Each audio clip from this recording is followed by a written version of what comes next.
Extension देण्याचा ठराव देखील या कमिटीने घेतलेला आहे. युतीचं सरकार या काळातच मराठा समाजाला न्याय मिळालेला आहे. इतर कुठल्याही काळात मराठा समाजाला न्याय मिळालेला नाही. दीर्घकालापर्यंत त्याचा परिणाम होत असतो. त्यामुळे अशा प्रकारचे निर्णय हे चर्चेतनं घ्यायचे असतात, सर्वसमावेशकनं घ्यायचे असतात. मध्ये ज्या काही त्यांच्या मागण्या आहेत त्या मागण्यांच्या संदर्भातही जो काही मार्ग काढता येईल तो काढण्याचा सरकारचा प्रयत्न आहे. आपल्याला माहिती आहे की कार्याचीच आहे. कारण आम्ही पहिल्या दिवशीपासून सांगितलं की लोकशाही पद्धतीनं एखादं आंदोलन जर चालत असेल तर त्या आंदोलनाला कुठलीच मनाई करण्याचं कारण नाहीये. लोकशाहीमध्ये चर्चेतनं प्रश्न सोडवायचे असतात. आंदोलन त्याचा एक मार्ग असतो. त्यामुळे अशा प्रकारच्या आंदोलनाला जे काही सहकार्य पाहिजे ते सरकारच्या वतीनं आम्ही करतो. विशेषतः माननीय उच्च न्यायालयाने जे काही आदेश दिले आहेत त्या आदेशानुरूप त्या ठिकाणी सगळं सहकार्य चाललंय. हे खरं आहे की काही तुरळक प्रमाणात आंदोलकांनी काही ठिकाणी रास्ता रोको केला, थोडं ट्रॅफिक डिस्ट्रप्शन केलं, पण पोलिसांनी त्यांच्याशी चर्चा केल्यानंतर त्याही ठिकाणी आंदोलकांनी सहकार्य केलेलं आहे आणि त्या जागा मोकळ्या केलेल्या आहेत. पण अर्थात इतक्या मोठ्या प्रमाणात लोक आल्यानंतर काही ना काही ट्रॅफिकचं डिस्ट्रप्शन हे होत असतं. ते डिस्ट्रप्शन झालेलं आपल्याला पाहायला मिळतंय. अर्थात या सगळ्या गोष्टींमध्ये एकाच गोष्टीची खबरदारी निश्चितपणे घ्यावी लागेल की काही लोकच जरा वेगळ्या पद्धतीनं वागतात आणि त्यांनी मग संपूर्ण आंदोलनाला गालबोट लागतं. तर अशा प्रकारे कोणी वागू नये याच्याकडे लक्ष द्यावं लागेल. आणि मला असं वाटतं की श्री मनोज जरांगे पाटील यांनीही तशाच प्रकारचं आव्हान केलेलं आहे की कोणीही अलोकतांत्रिक पद्धतीनं किंवा आडमुठेपणानं या ठिकाणी वागू नये. शेवटी मी देखील सगळ्या आंदोलकांना हेच आवाहन करणार आहे. कारण आज त्या ठिकाणी जे काही चाललेलं आहे ते माननीय उच्च न्यायालयाने दिलेल्या निर्देशानुसार प्रशासनाला काम करावं लागणार आहे. आता हे काही शासनाच्या निर्देशाने नाहीये, उच्च न्यायालयाच्या निर्देशांनी प्रशासन काम करणार आहे. त्यामुळे प्रशासनावरही काही बंधनं त्या ठिकाणी जी काही उच्च न्यायालयाने टाकलेली आहेत ती त्यांना पाळावी लागतील. अर्थात त्या बंधनात राहून लोकशाही पद्धतीनं सगळं सहकार्य हे त्या ठिकाणी प्रशासनही करत आहे आणि सरकारचंही त्या संदर्भात कुठलंही वेगळं मत नाहीये.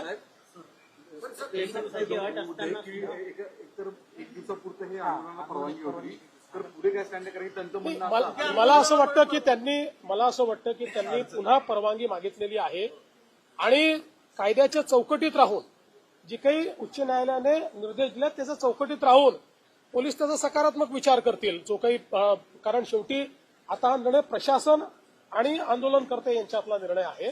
तर माननीय उच्च न्यायालयाने दिलेल्या निर्देशाच्या अनुरूप मला असं वाटतं की प्रशासन सकारात्मक त्या संदर्भातला विचार करेल आणि शेवटी या आंदोलनामध्ये ज्या काही त्यांच्या मागण्या आहेत त्या मागण्यांच्या संदर्भातही जो काही मार्ग काढता येईल तो काढण्याचा सरकारचा प्रयत्न आहे. आपल्याला माहिती आहे की आम्ही एक एम्पावर्ड कमिटी देखील तयार केलेली आहे. मंत्रिमंडळाची उपसमिती त्या ठिकाणी आहे. या उपसमितीला यापूर्वीच ज्यावेळेस अॅडव्हान्समध्ये काही मागण्या आल्या होत्या त्या मागण्या आम्ही अग्रेषित केलेल्या आहेत. तेही त्याच्यावर विचार करतायत. कायदेशीर मार्ग काढावे लागतील. नुसतं आश्वासन देऊन चालणार नाही. कायदेशीर मार्ग काढावे लागतील. संविधानात बसणारे मार्ग काढावे लागतील. तशा प्रकारचे मार्ग कसे काढता येतील असा प्रयत्न आहे. मी असेन, एकनाथराव शिंदेजी असतील, अजितदादा असतील, आम्ही संपर्कात आहोत. आम्ही समितीला सांगितलेलं आहे की त्यांनी त्या संदर्भात चर्चा करून आमच्याशी चर्चा करावी जेणेकरून यातनं एक काहीतरी आपल्याला जो काही मार्ग काढता येईल तो मार्ग काढण्याचा प्रयत्न करू. शेवटी एकच आमचा प्रयत्न आहे की कुठल्याही परिस्थितीत दोन समाज एकमेकापुढे येऊन उभे राहिलेले आहेत अशा प्रकारची परिस्थिती महाराष्ट्रात उभी राहू नये. आणि म्हणून ओबीसी समाजालाही आपल्याला सांभाळावं लागेल, मराठा समाजालाही न्याय द्यावा लागेल. आणि शेवटी मी पुन्हा एकदा सांगतो की आपण हे सगळ्यांनी बघितलेलं आहे की गेल्या 10 वर्षामध्येच जेवढा काळ आमचं पहिलं युतीचं सरकार होतं, दुसरं युतीचं सरकार आणि आता तिसरं युतीचं सरकार, या काळातच मराठा समाजाला न्याय मिळालेला आहे. इतर कुठल्याही काळात मराठा समाजाला न्याय मिळालेला नाही. आरक्षण देण्याचं कामही आम्ही केलं आहे, सारथीचं कामही आम्ही केलेलं आहे, अण्णासाहेब पाटील आर्थिक विकास महामंडळाचं कामही आम्हीच त्या ठिकाणी करून उद्योजक तयार केलेले आहेत. आणि त्यासोबत पंजाबराव देशमुख निर्वाह भत्ता देखील आम्हीच सुरू केलेला आहे. परदेशी विद्यार्थ्यांना पाठवणं देखील आम्हीच सुरू केलेलं आहे. त्यामुळे या सगळ्या गोष्टी शिक्षणाच्या असतील किंवा वेगवेगळ्या असतील रोजगाराच्या, या सगळ्या आमच्याच सरकारने त्या ठिकाणी केलेल्या आहेत. त्यामुळे मराठा समाजाबद्दल आम्ही सकारात्मकच आहोत. कुठल्याही प्रकारे मराठा समाजाच्या संदर्भात आमच्या मनात काही शंका नाहीये. या समाजाच्या पाठीशी आम्ही आहोत. पण त्याचवेळी काही लोक जाणीवपूर्वक हा प्रयत्न करतायत की हे कसं एस्केलेट झालं पाहिजे, कसे दोन समाज एकमेकासमोर आले पाहिजेत, कसं ओबीसी आणि मराठा असं भांडण लागलं पाहिजे. काही लोकांचे स्टेटमेंट सकाळी बघितले मी, त्यांचे प्रयत्न काय माझ्या लक्षात येतात. पण त्यांना मी सांगतो, अशा प्रकारे आंदोलनावर पोळी भाजण्याचा प्रयत्न करू नका, तुमचं तोंड भाजेल. हे मला त्यांना सांगायचं आहे. शेवटी मुंबई, महाराष्ट्र, आपलं सोशल फॅब्रिक, या सगळ्या गोष्टी महत्वाच्या आहेत. आपल्याला एखादा निर्णय जो घ्यायचा असतो त्या निर्णयाचा दीर्घकालापर्यंत त्याचा परिणाम होत असतो. त्यामुळे अशा प्रकारचे निर्णय हे चर्चेतनं घ्यायचे असतात, सर्वसमावेशकनं घ्यायचे असतात. एकाला समोर करायचं, मग दुसऱ्याला नाराज करायचं, मग त्याला समोर आणायचं.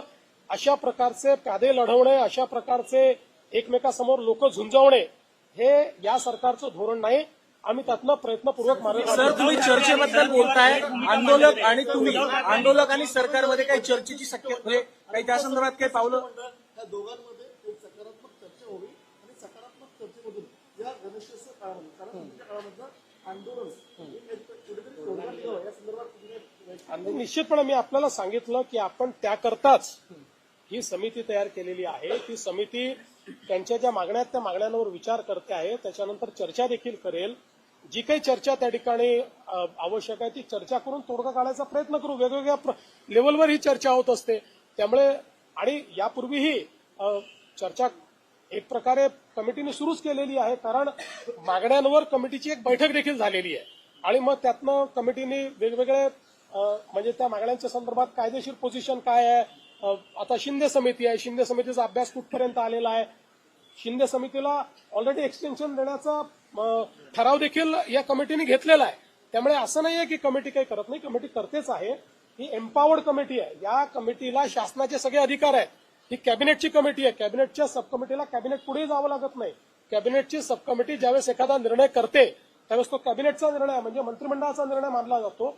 अशा प्रकारची एम्पावर्ड कमिटी आपण तयार केली आहे. त्यामुळे मला असं वाटतं की निश्चितपणे त्यातनं जो काही तोडगा काढायचा तो आपण काढू.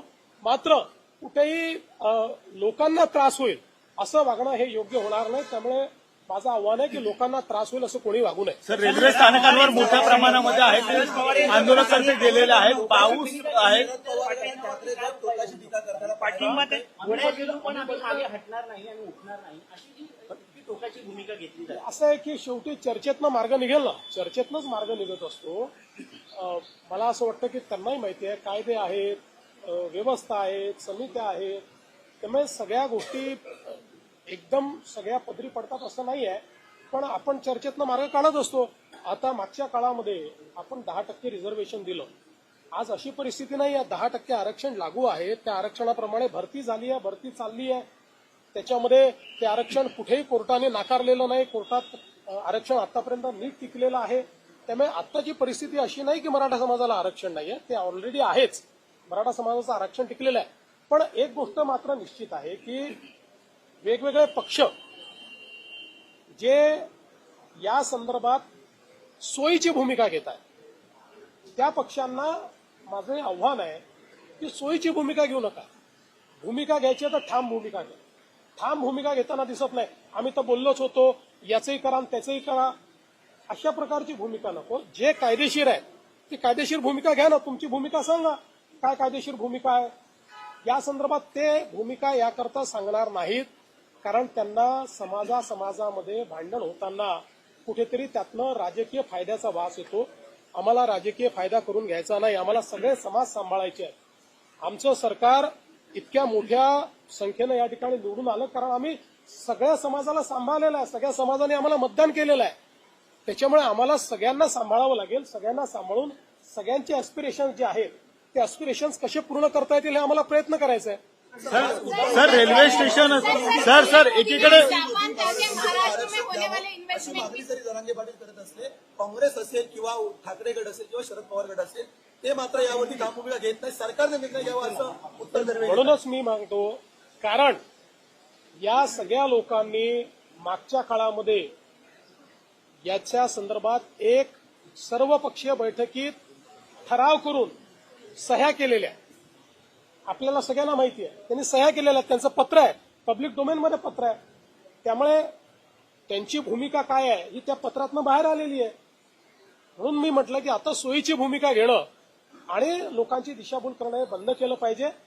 या ठिकाणी आपल्याला महाराष्ट्राचं सोशल फॅब्रिक हे कसं नीट ठेवता येईल, आपली सामाजिक वीण ही कशी नीट ठेवता येईल, हा प्रयत्न आपल्याला करावा लागेल. सर, आंदोलनकर्ते आहेत ते स्थानकांमध्ये पाहायला मिळतात, कारण की पाऊस देखील आहे तो सुरू झालेला आहे मुंबईमध्ये, त्यामुळे रेल्वे स्थानकांवर सध्या मोठ्या प्रमाणामध्ये हे आंदोलनकर्ते नाही, पण मला असं वाटतं की काही ठिकाणी आंदोलकांनी रास्ता रोको वगैरे केला, पण पोलिसांनी बोलल्यानंतर रस्ता त्यांनी रिकामाही केला. सर, आज पीएम मोदी ने जापान जाके महाराष्ट्र के इन्वेस्टमेंट की तारीफ की है. All credit goes to you. आज कितने एमओयू साइन हुए हैं और क्या इन्वेस्टमेंट? देखिए, सबसे पहले तो मैं आपको बताना चाहता हूं कि महाराष्ट्र में आज हम लोगों ने 17 एमओयू साइन किए हैं. करीब 34,000 करोड़ के एमओयूज है. इसमें करीब 33,000 न्यू एम्प्लॉयमेंट जनरेट हो रही है.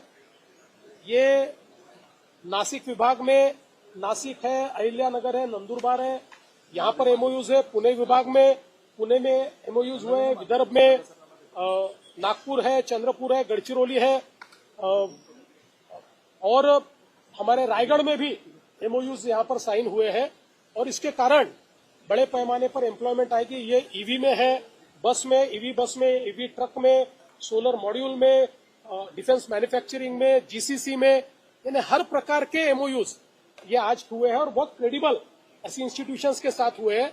और मैं ऐसा मानता हूं कि एक प्रकार से महाराष्ट्र में ईज ऑफ डूइंग बिजनेस का जो काम हम कर रहे हैं उसके ऊपर लोगों ने विश्वास जताया. सर, उद्धव ठाकरे का कहना है कि मराठाओं के कंधों पर बंदूक रखकर कौन गोलियां चला रहा है, ये खुद मुख्यमंत्री ढूंढ कर निकाले.